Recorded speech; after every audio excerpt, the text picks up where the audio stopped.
Un petit démonon, c'est-à-dire les petits-fils des démonons, des démons, vous opérez, frère, j'ai failli m'étouffer cette nuit, c'est quoi? Un démon m'a appuyé le cou, jusqu'à toucher ton cou. Jésus est sorti un peu de Jésus, quand même chassé. Un peu de Jésus. Si quelqu'un est en Christ, vous êtes trop fort. Il est une nouvelle créature. Les nouvelles créatures ne sont pas des créatures du bas. Ce ne sont pas des créatures de la terre. Les nouvelles créatures ne sont pas de cette dimension. C'est une enveloppe de cette dimension qui ferme la dimension là. Parce que la nouvelle créature, c'est l'être né de nouveau à l'intérieur. Donc l'extérieur est identique, mais l'intérieur sort d'une source d'énergie plus que la bombe nucléaire. Connectons-nous seulement à la source d'énergie et laissons la bombe exploser dans notre dimension. Amen. Jésus est souverain.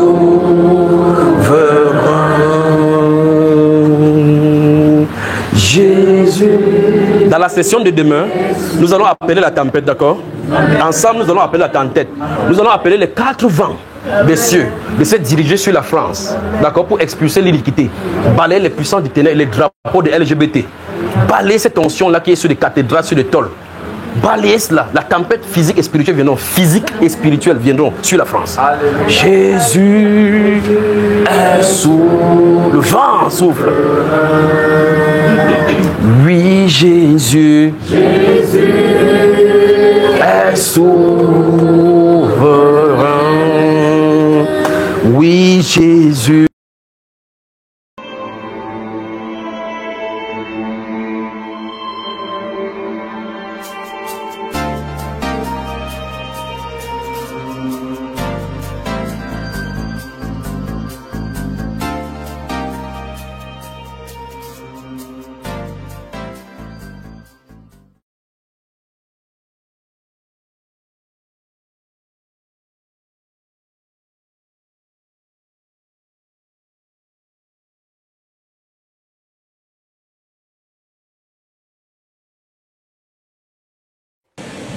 En l'espace de quelques secondes, la tour Eiffel disparaît comme happée par l'orage.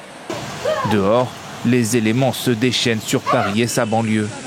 De nombreux arbres ne résistent pas aux rafales, dépassant à certains endroits les 100 km/h. Près de l'Assemblée nationale, le patron du Parti socialiste, Olivier Faure, filme ces images de rues totalement inondées. Dans l'hémicycle, les débats sur la guerre entre Israël et l'Iran ont même dû être interrompus quelques instants. Merci, Monsieur le Premier ministre. Ça fuit. Est-ce que vous vous êtes aperçu qu'il pleuvait? Je viens de le voir, Monsieur le Premier ministre. On m'avait dit que l'hémicycle était étanche, mais visiblement... Vous avez vu là-haut? Il y a des gouttes là. Juste là. Je vais suspendre la séance pour 5 minutes, le temps que les pompiers viennent expertiser tout ça. L'eau s'est aussi immiscée dans les stations de métro, comme ici, porte de Versailles, perturbant le trafic de plusieurs lignes. Les RER B et D ont aussi été très perturbés.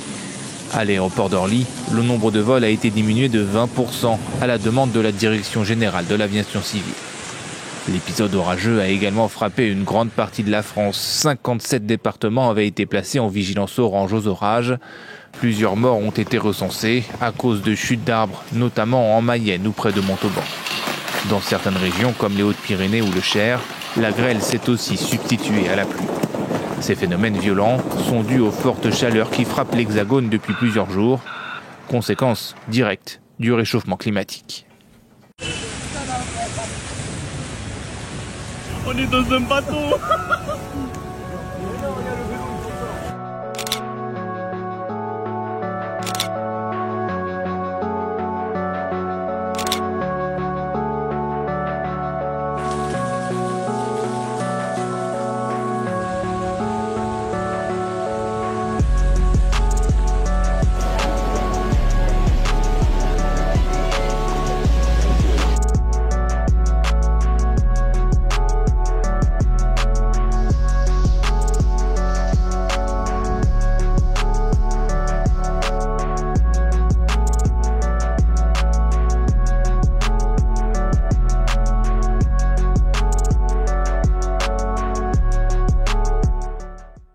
Dans les rues de la capitale, le chaos.